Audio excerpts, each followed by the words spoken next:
Matamgi Manipuri Wari ki YouTube channel asubu tabiriba khwai pumnamakpu taramna okcheri. Ngasi mutaminarasi Laibak manga subu tangka.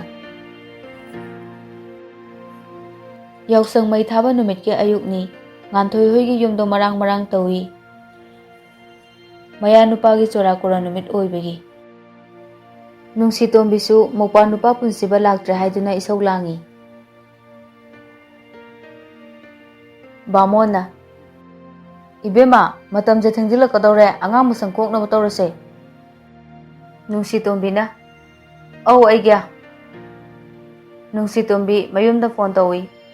Sofiana hello Nungsiya Inama akoi tomboda hauji phau laktrisibu kaidorage. Haujita gari thogdokhrabane.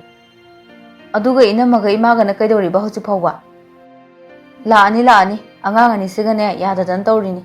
Laknaba kana loisilibane. Imam ta pahenbiro inama. Yaimana kaidore amo ai amo pairo harisina. Kaidori noba yumduda sulu nerega leridubo. Prap thuna lao. Ai sum I karakani ko. Ho lage lore. Thamme. Ye sauraga muk thamkhrene tawrise. Hai Sophia khara thuna loiselu. Masigi angangse maching ama tawbani yaimegi hongnabi amuk tawrani. Loiselu. Hoi ma. Somdana sanahal ngarang dagi lesida phone tawde lesisu tawde. Sanahal chaksu chade phamung dagi so hogote. Sanahal gi mama nganbina. Ibungo kaidorage nangbo ngarang su chak chade nasa nuaitrabo nangbo. Kaisu tawdeda sum hippane ma. Sanahal na angang oringai dagi mana mathwai nuaitrabadi phamung dagi adum hiptuna lei kanada su nuaitaba uthokte. Apokpi mamadi magi hainabi sikhangbani na Sanahal se mathwai nuaitre haiba khangi adubu kari maramgino haibadi haidoktrabani na khanglamde. Nganbina ibungo kaidorage chabo nangna nuaitabado imada hayune. Kaisu tawdiye ima. Ai khangine nangna thwai nuaitre haiba kaidorage nangbo laisiga saunarabro. Sanahal mamagi wahaiduda pi khangma ngamdra male mamabu kollaga kappi. Sanahal na Ima ayang ware khangba ngamdi thamoi se naba phawe. Ai sira khalle ma ai sininge. Nganbi masagi matawduda nuaitabadi phawi adubu uthoklamde. Nganbina kaidawra ino mana. Ima mana ibu miraibiri. Karige ima haige. Hairu anuda ima. Ma ipamdena atopa yengkibane.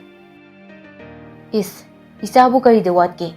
Ichabu maya oijage haiba maya mama lakrapone. Adubu aisu nungsibada leminarakpanina ichana nungsijabado imana su ichani khanbagi wani. Mana ichada domaina tawradi para amadi tambiba tamani. Para tambidina to oi ai. Ima please karimta hairu anu. Phare ichana yadrabanina numidini humnidi yengkige. Adu phawbada paw pharaktadine ima tawge yeng. Lao imana sangom lolabane brush tawthouro adugo sangom do thaknaba lao ko. Somdana leisisu Sanahal na phone tawtri kai tawroi haiduna laikre.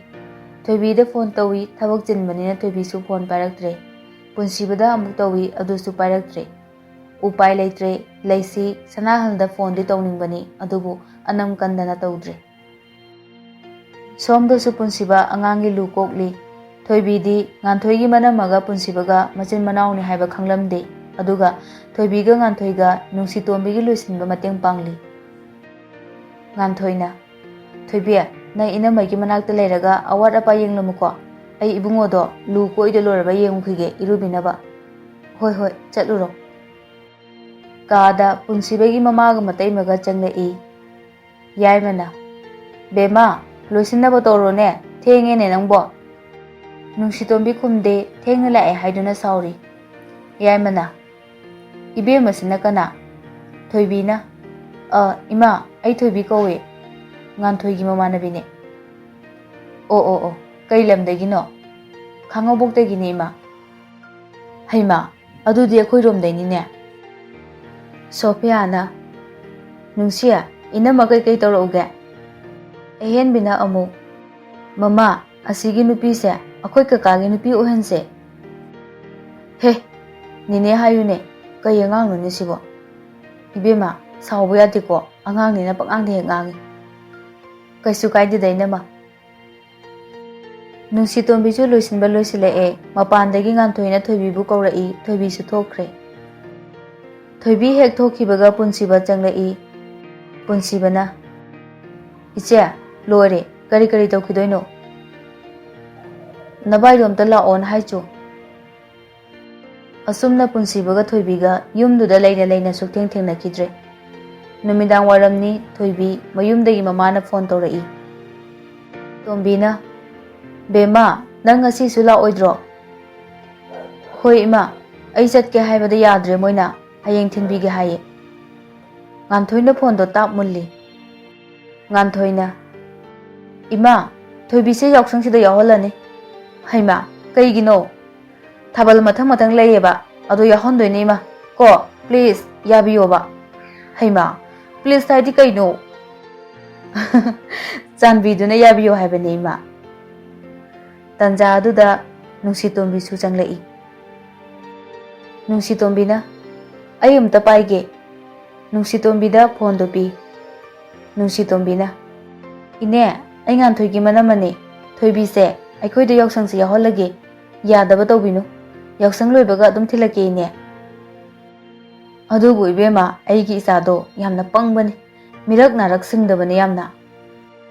As kaidinu da ine akoy nganthoi yamna hele. Hoi, icha koina yadrabanina leirasanu. Yaksang loiba numitugi nungda waramda hek thinbiro ibema. Numidangi matamni pung 7:30 tarai. Laisi thoibida phone tawrai. Laisina, nang ngasi sula aroidro. Nganthoigi manamaga nganthoigana yadri. Yaksangju sida yaurani. As, thoi, nang leitabase yam nungaiti. Sanahalsu ngarangdagi paw pharaktri. Kaino amu khatnarabo. Khatnadeda. Karigino adude nang tawsilaga yengudana. Talle mana tawrokti kay ai suk tawro. As ibema nangsu angakpani he. Nungsibada angam tanadana kaim kanaroi ko. As adugi nate ai mana tawroko oina ngairage. Tayaidi. Hajuwaida la ame chakibada ngairiye. Mana nang hange aina mamana bigida leiki ne khongkibane. Phare ado thamage ado thabal lei maisnamda khamdogdoiba. Thoibina sida sulaiye. Oh, phajana kautharo dudi thameko. Asumna numit mangani sujilakle. Sanahal amadi leisiga angam tanadana paw phaunaraktriba matamse. Yaksang loiba numitni Sanahal gi mama nganbi machanupagi kada changlai. Nganbi na Ibungo nang bu hagotlone pungsu 8 tare nachinna yagado sengdu ula o. Ima ai ngaktang leiraga hagolake. Ibungo leisidi paw phorpra. Phorokte ima. Kadai magi number do ima ta piro. Yani ima kemta haroise. Kaidobigi haroidino. Ha, nang mabu kiriro. Nangondo oine chetharakani ko. Kadai number do piro. Piro one number do. Sanahal na mamada leisigi number pi. Nganbi ngamde number do hek phangbaga phone tawsili. Haima, kanai number no sinamo. Leisina. Hello. Leisi lembira. Oh, mane kana. Ai Sanahal gi mamane. Laisi haipet pakhatpadi phawi. Laisina. Oh, ima. Ibungo ga nanga sauna bro. Sauna diye ima. Yengo, ibema laisia. Aigi isa se maya oijege edani hairiba. Adubu aigi isagi apambada khut tinjaningde. Maramdi ai isasu nungsiba masak khanglei. Nungsibaga leminabagi awaba nungaiba loina khanglei. Ibungogi mapana aibu kayamuk yamna nungsijaba luna tawbikiba. Adubu ngasidi mapa laikidre. ꯑꯗꯨ ꯑꯣꯏꯔꯁꯨ ꯑꯩꯒꯤ ꯊꯃꯣꯏꯗ ꯂꯩꯔꯤꯕ ꯃꯄꯥꯒꯤ ꯃꯐꯝꯁꯤꯗꯤ ꯑꯗꯨꯃꯛ ꯍꯥꯡꯉꯒ ꯂꯩꯍꯧꯔꯦ꯫ ꯑꯗꯨꯅ ꯑꯩꯒꯤ ꯏꯆꯥꯒꯤ ꯊꯋꯥꯏꯅ ꯇꯥꯖꯕꯤ ꯅꯪꯕꯨ ꯏꯆꯥꯃꯛꯅꯤ ꯈꯟꯅ ꯅꯨꯡꯁꯤꯕꯅꯤ꯫ ꯑꯩꯒꯤ ꯏꯆꯥꯅꯁꯨ ꯅꯪꯕꯨ ꯄꯤꯛꯂꯤꯉꯩꯗꯒꯤ ꯅꯨꯡꯁꯤꯔꯛꯄꯅꯤ, ꯅꯪꯕꯨ ꯇꯁꯪꯖꯔꯛꯄꯅꯤ꯫ ꯃꯗꯨ ꯊꯨꯒꯥꯏꯕ ꯃꯃꯥ ꯅꯠꯇꯦ ꯑꯩ꯫ ꯑꯗꯨꯕꯨ ꯅꯪꯅ ꯑꯩꯒꯤ ꯏꯆꯥ ꯃꯤꯔꯥꯏꯕꯤꯕꯁꯤꯗꯤ ꯈꯔ ꯅꯨꯡꯉꯥꯏꯇꯦ꯫ ꯀꯌꯥꯃꯨꯛ ꯌꯥꯝꯅ ꯍꯦꯜꯂꯒꯦ? ꯅꯨꯄꯥꯗꯨꯅ ꯑꯩꯒꯤ ꯏꯆꯥꯁꯤꯗꯒꯤ ꯀꯌꯥꯃꯨꯛ ꯌꯥꯝꯅ ꯍꯦꯜꯂꯒꯦꯕ? ꯂꯩꯁꯤꯂꯦꯝꯕꯤ ꯈꯨꯝꯕ ꯉꯝꯗꯦ, ꯏꯀꯥꯏꯕꯅ ꯍꯦꯃꯟꯈꯤꯗꯨꯅ ꯀꯞꯂꯛꯏ꯫ ꯂꯩꯁꯤꯅ, ꯏꯃꯥ, ꯑꯩ ꯃꯥꯒ ꯋꯥꯔꯤ ꯑꯃꯨꯛꯇ ꯁꯥꯟꯅꯖꯒꯦ, ꯐꯣꯟ ꯑꯃꯨꯛꯇ ꯄꯥꯏꯍꯟꯕꯤꯌꯨ꯫ ꯍꯣꯏ ꯍꯣꯏ꯫ ꯉꯥꯟꯕꯤ ꯁꯅꯥꯍꯟꯗ ꯐꯣꯟ ꯄꯤ꯫ ꯂꯩꯁꯤꯅ, ꯍꯜꯂꯣ ꯗꯥ꯫ ꯇꯥꯏꯌꯦ꯫ ꯏꯕꯥꯅꯤ ꯍꯧꯖꯤꯛ ꯑꯃꯨꯛꯇ ꯎꯅꯁꯦ꯫ ꯀꯩ ꯂꯩꯔꯒꯦ? ꯗꯥ, ꯏꯀꯥꯏꯕ ꯑꯃꯨꯛ ꯄꯤꯕꯤꯔꯅꯨ ꯄ꯭ꯂꯤꯖ, ꯅꯠꯇ꯭ꯔꯒ ꯑꯩ ꯍꯧꯖꯤꯛ ꯂꯥꯛꯀꯦ꯫ ꯂꯥꯛꯀꯅꯨ꯫ ꯂꯥꯛꯀꯅꯤ, ꯑꯩ ꯊꯝꯃꯦ꯫ ꯂꯩꯁꯤ ꯐꯣꯟ ꯊꯝꯈ꯭ꯔꯦ꯫ ꯄꯨꯡꯈꯥꯏ ꯑꯃꯨꯛ ꯂꯩꯔꯒ ꯂꯩꯁꯤ ꯁꯅꯥꯍꯜ ꯍꯣꯏꯗ ꯂꯥꯛꯏ꯫ ꯉꯥꯟꯕꯤꯅ, ꯑꯦ, ꯅꯪ ꯂꯥꯛꯏꯔꯣ? ꯆꯪꯂꯛꯑꯣ ꯆꯪꯂꯛꯑꯣ꯫ ꯂꯥꯏꯔꯕ ꯌꯨꯝꯗ ꯂꯥꯛꯄꯗꯤ ꯀꯔꯤ ꯆꯥꯅꯤ ꯇꯧꯔꯤꯁꯤꯗꯤ? ꯂꯩꯁꯤ ꯉꯥꯟꯕꯤꯒꯤ ꯋꯥꯍꯩꯗꯨꯗ ꯏꯀꯥꯏꯕꯅ ꯃꯃꯥꯏꯗꯣ ꯉꯥꯛꯁꯪ ꯉꯥꯡꯉꯤ꯫ ꯉꯥꯟꯕꯤꯅ, ꯂꯥꯛꯑꯣ ꯂꯥꯛꯑꯣ, ꯃꯥꯗꯤ ꯕꯥꯠꯔꯨꯝꯗ ꯆꯪꯈꯤ꯫ ꯃꯥꯒꯤ ꯀꯥꯅ ꯁꯣꯝꯗ ꯂꯩꯔꯦ, ꯀꯔꯤꯝꯇ ꯍꯦꯛ ꯂꯣꯏꯁꯤꯟꯗ꯭ꯔꯤꯕꯅꯤ꯫ ꯉꯁꯤ 5ꯅꯤ ꯁꯨꯔꯦ ꯏꯆꯥꯁꯦ ꯆꯥꯛ ꯅꯤꯡꯊꯤꯅ ꯆꯥꯔꯛꯇ꯭ꯔꯤꯁꯦ꯫ ꯏꯃꯥ ꯆꯥ ꯂꯣꯜꯂꯛꯀꯦ, ꯐꯝꯂꯝꯃꯨꯀꯣ꯫ ꯂꯩꯁꯤ ꯁꯅꯥꯍꯜꯒꯤ ꯆꯥꯏꯔꯤꯕ ꯐꯃꯨꯡꯗ ꯂꯣꯏꯁꯤꯜꯂꯤꯉꯩ ꯁꯅꯥꯍꯜ ꯀꯥꯗ ꯆꯪꯂꯛꯏ꯫ ꯁꯅꯥꯍꯜ ꯂꯩꯁꯤꯗ ꯀꯧꯗꯦ, ꯃꯥꯒꯤ ꯇꯧꯐꯝ ꯊꯣꯛꯄ ꯇꯧꯔꯒ ꯂꯩ꯫ ꯂꯩꯁꯤꯅ, ꯗꯥ, ꯇꯥꯏ, ꯑꯩ ꯂꯥꯜꯂꯦꯕ, ꯄ꯭ꯂꯤꯖ, ꯑꯩ ꯑꯃꯨꯛ ꯍꯟꯅ ꯅꯪꯅ ꯅꯨꯡꯉꯥꯏꯔꯣꯏꯗꯕ ꯊꯕꯛ ꯑꯃꯠꯇ ꯇꯧꯔꯔꯣꯏꯌꯦ꯫ ꯅꯪꯅ ꯁꯤꯗ ꯂꯥꯛꯏꯁꯦ ꯅꯪꯒꯤ ꯁꯥꯏꯗꯨꯅ ꯈꯪꯈ꯭ꯔꯗꯤ ꯑꯃꯨꯛ ꯋꯥꯔꯧꯈꯤꯅꯤ꯫ ꯅꯪ ꯌꯨꯝꯗ ꯍꯜꯂꯣ꯫ ꯂꯩꯁꯤ ꯀꯞꯂꯛꯏ꯫ ꯗꯥ, ꯑꯩꯕꯨ ꯋꯥꯔꯧꯒꯅꯨ, ꯆꯥꯟꯁ ꯑꯃꯈꯛꯇꯪꯗꯤ ꯄꯤꯕꯤꯌꯨ꯫ ꯑꯩꯒꯤ ꯊꯃꯣꯏꯁꯦ ꯅꯥꯕ ꯐꯥꯎꯏ꯫ ꯑꯩ ꯌꯥꯝꯅ ꯋꯥꯏꯌꯦ ꯂꯩꯁꯤ꯫ ꯑꯩꯒꯤ ꯕꯕꯥꯅ ꯂꯩꯈꯤꯗꯕꯗꯣ ꯁꯤ ꯌꯧꯅ ꯋꯥꯈꯤꯗꯦ꯫ ꯑꯩ ꯁꯤꯔꯒꯦ ꯍꯥꯏꯕ ꯐꯥꯎ ꯈꯟꯈꯤ꯫ ꯑꯗꯨꯕꯨ ꯏꯃꯥꯒ ꯏꯆꯟꯒ ꯈꯟꯕꯗ ꯑꯩ ꯁꯤꯕ ꯉꯝꯗꯦ꯫ ꯑꯩ ꯁꯤꯅꯤꯡꯉꯦ ꯂꯩꯁꯤ, ꯑꯩꯕꯨ ꯍꯥꯠꯇꯣꯛꯄꯤꯔꯣ ꯄ꯭ꯂꯤꯖ, ꯑꯩꯕꯨ ꯍꯥꯠꯇꯣꯛꯄꯤꯔꯣ ꯂꯩꯁꯤ꯫ ꯂꯩꯁꯤꯁꯨ ꯁꯅꯥꯍꯜꯁꯨ ꯄꯨꯂꯞ ꯀꯞꯃꯤꯟꯅꯩ꯫ ꯂꯩꯁꯤ ꯁꯅꯥꯍꯜꯒꯤ ꯃꯈꯣꯡ ꯀꯣꯜꯂꯒ ꯀꯞꯄꯤ꯫ ꯗꯥ, ꯑꯩꯕꯨ ꯑꯃꯨꯛꯇ ꯉꯥꯛꯄꯤꯌꯨ꯫ ꯑꯩ ꯅꯪꯅ ꯍꯥꯏꯕꯗ ꯌꯥꯔꯒꯦ꯫ ꯗꯗꯥ, ꯑꯩꯕꯨ ꯑꯃꯨꯛꯇ ꯉꯥꯛꯄꯤꯌꯨ꯫ ꯂꯩꯁꯤ, ꯑꯩꯗꯤ ꯅꯪꯕꯨ ꯍꯧꯖꯤꯛꯁꯨ ꯅꯨꯡꯁꯤ꯫ ꯑꯩꯅ ꯍꯤꯡꯂꯤꯈꯩꯗꯤ ꯅꯪꯕꯨ ꯅꯨꯡꯁꯤꯔꯒ ꯂꯩꯒꯅꯤ꯫ ꯑꯗꯨꯕꯨ ꯅꯪꯅ ꯄꯥꯝꯖꯕ ꯃꯥꯗꯣ ꯑꯗꯨꯒ ꯅꯨꯡꯉꯥꯏ ꯌꯥꯏꯐꯅ ꯂꯩꯌꯨ꯫ ꯑꯩꯒꯤꯗꯤ ꯀꯔꯤꯝꯇ ꯈꯜꯂꯨꯅꯨ꯫ ꯑꯩꯗꯤ ꯉꯁꯤ ꯗꯥꯒꯤ ꯅꯥꯛꯇ ꯄꯨꯟꯁꯤꯒꯤ ꯑꯣꯏꯅ ꯂꯥꯛꯂꯕꯅꯤ꯫ ꯏꯁꯥꯒꯤ ꯏꯔꯥꯜꯁꯤꯅ ꯃꯔꯝ ꯑꯣꯏꯔꯒ ꯗꯥꯅ ꯑꯩꯕꯨ ꯏꯟꯊꯣꯛꯄꯤꯔꯦ꯫ ꯑꯗꯨꯕꯨ ꯌꯨꯝꯗꯗꯤ ꯆꯪꯉꯔꯣꯏ, ꯁꯤꯔꯁꯨ ꯅꯪꯒꯤ ꯅꯃꯥꯡꯗ ꯁꯤꯒꯅꯤ꯫ ꯁꯤ ꯍꯥꯏꯔꯒ ꯁꯅꯥꯍꯜꯒꯤ ꯇꯦꯕꯜꯗ ꯂꯩꯔꯝꯕ ꯊꯥꯡꯗꯣ ꯇꯥꯞ ꯄꯥꯏ꯫ ꯁꯅꯥꯍꯜꯅ, ꯂꯩꯁꯤ, ꯂꯩꯁꯤ, ꯀꯩꯅꯣ ꯅꯪꯅ ꯇꯧꯔꯤꯁꯦ? ꯍꯥ, ꯊꯥꯡꯁꯦ ꯊꯥꯗꯣꯛꯑꯣ꯫ ꯗꯗꯥꯒꯤ ꯃꯍꯨꯠꯇ ꯃꯤꯑꯣꯠꯄꯤ ꯑꯩ ꯑꯣꯏꯅ ꯁꯤꯖꯈ꯭ꯔꯒꯦ꯫ ꯗꯗꯥꯕꯨ ꯑꯁꯨꯛ ꯌꯥꯝꯅ ꯋꯥꯍꯟꯕ ꯑꯩꯁꯦ ꯃꯁꯤꯅ ꯃꯇꯤꯛ ꯆꯥꯕꯅꯦ꯫ ꯑꯩꯕꯨ ꯈꯥꯝꯒꯅꯨ꯫ ꯂꯩꯁꯤ, ꯁꯦ ꯊꯥꯗꯣꯛꯑꯣ, ꯊꯥꯗꯣꯛꯑꯣ ꯍꯥꯏꯕꯅꯤ ꯂꯩꯁꯤ, ꯂꯩꯁꯤ, ꯊꯥꯗꯣꯛꯑꯣ ꯍꯥꯏꯔꯒ꯫ ꯁꯅꯥꯍꯜ ꯂꯩꯁꯤꯗ ꯈꯨꯄꯥꯛꯅ ꯊꯥꯏ꯫ ꯉꯥꯟꯕꯤꯁꯨ ꯆꯪꯂꯛꯏ꯫ ꯉꯥꯟꯕꯤꯅ, ꯀꯩꯗꯧꯔꯦ? ꯍꯥ, ꯀꯩꯗꯧꯔꯦ ꯏꯕꯨꯡꯉꯣ?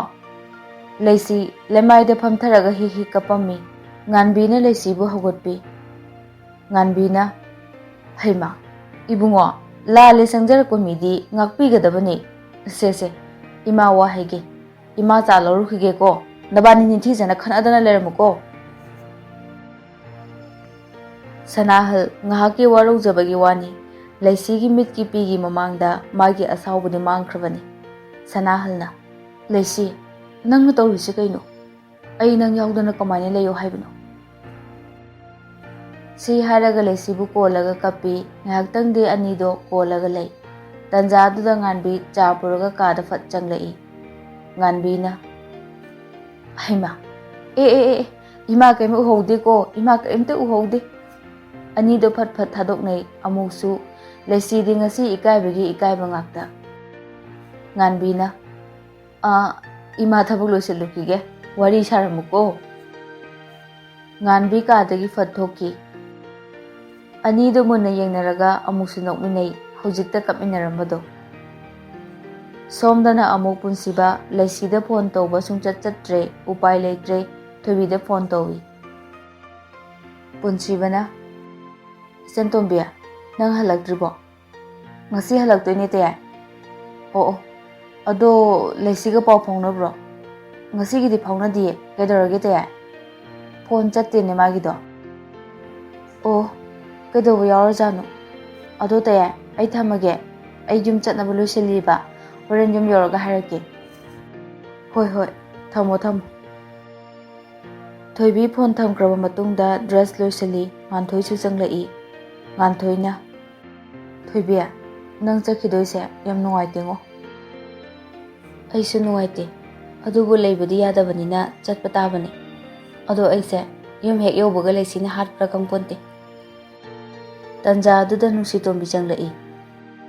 Nungsitombina, se Thoibia, purise phajabra yengo, pamra yengune. Kainoy nama, adamay tawnu ko. Hayma, nang pamdrabo. Pame nama, adu kaigi leirino ba, leidrasu yabadubu. Hayma, Nungsibagi pibane, adugane, se, yambadi nate, salesina nangi kaino malejero. Inama, ay sum ikairi eko, ay matungda laksaro. Adumay na haiganu, se, loksilo. Inama na Nungsidana pibane. Nganthoi na amuk, adune, loksilo, natradi ibani ko, kati tawjani. Nungsitombina, lao, chatnaba tawrase. Asumna Nungsitombine Nganthoine, Thoibi koi yumda, Thoibi tinba oina lai. Thoibigi mama koi, manama koi gasu, puna wari saba loiraga, yumda hankre. Numidang waramni, laisi koi da Thoibi lai. Thoibina, inama, laisidi. Thasna, ngasay ayu pung 10 daidagini, thiba phangdrise. Kaino haisibu inama, kadayda chatni hairomge. Karimta hairamde, phone su off lay. Ima su mapam chakhibadagi halaktre, mabung su leite. Tanja aduda punsibagi phone lai. Thoibina, hello. Isan Tombia, nang halaabo. Halae, laisi koidi laiye, madi leite. Kai chakriba. Adudi khangdi, moi mamaga chatpa oramale. Ado tayay, ay moi inamaga wari sariye, ngaktang leraga toroke. Thasna, Thoibia, kamaina tawdoino, nate, maga khangnaba nupadubu kaidaino. Wangjingdagine, sanahal kobane inama. Oo, magi number ga yawbro, amta tawne. Hoi inama. Thoibi sanahanda phone tawi adubu pairakte. Thoibina, pairakte ne inama. Kamaina tawdoino ne, nate, maisibu chenba kaidubu oira jalaba. Minute 5 muk leiraga sanahalgi number dagi message ama lai. Thoibia, ai da sanahanda chele, yumda khara haibiyu ko. Thoibina, inama, chele haire laisido da sanahanda. Ha, asengbagiro Thoibia. Hoi inama, tu, yengo message. Oh, khara hekne taida. Thoibi nungdi nungaite, chanajabi mataroina yumban punsida khongdakhibado. Punsibana khanglaga nungairoidabadu khanbada mana hena nungaijaramde. Numidang pung 10 muk tare, Thoibi su tummagena toromba tanjani punsibagi phone lai. Adubu Thoibi paikhatre.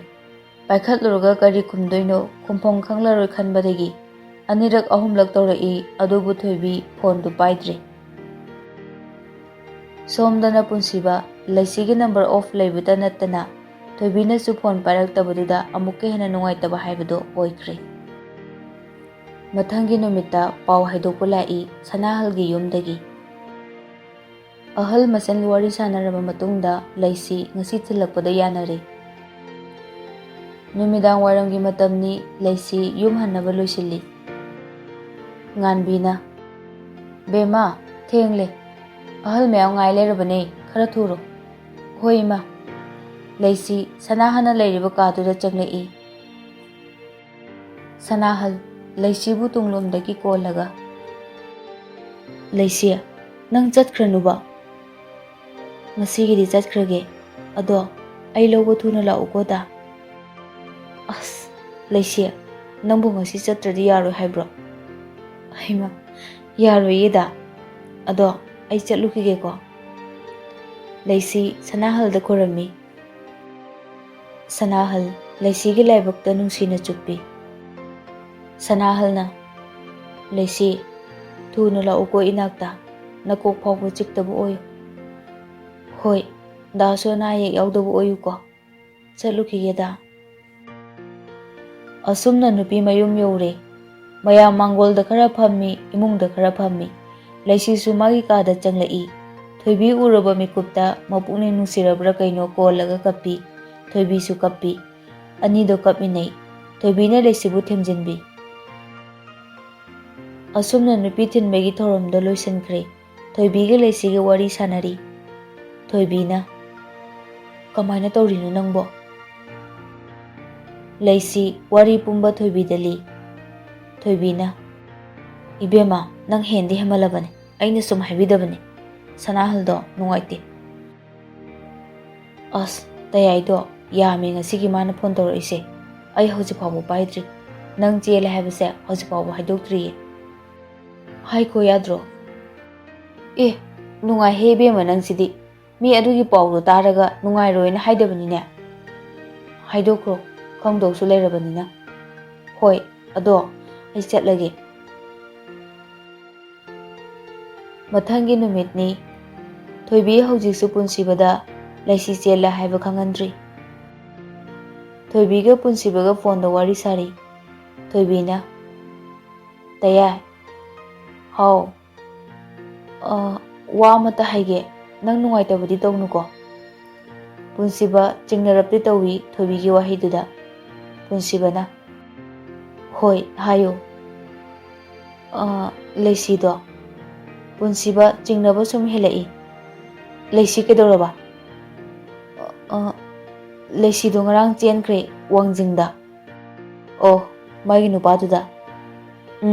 ꯃꯥꯅꯦ꯫ ꯑꯩꯗꯤ ꯍꯥꯟꯅꯗꯒꯤ ꯑꯗꯨꯝ ꯆꯤꯡꯅꯔꯕꯅꯦ꯫ ꯇꯌꯥꯏ, ꯅꯪ ꯀꯞꯀꯅꯨꯀꯣ꯫ ꯀꯞꯇꯦꯗ, ꯊꯝꯃꯒꯦ꯫ ꯌꯥꯔꯣꯏ ꯊꯝꯕ꯫ ꯀꯩꯒꯤ?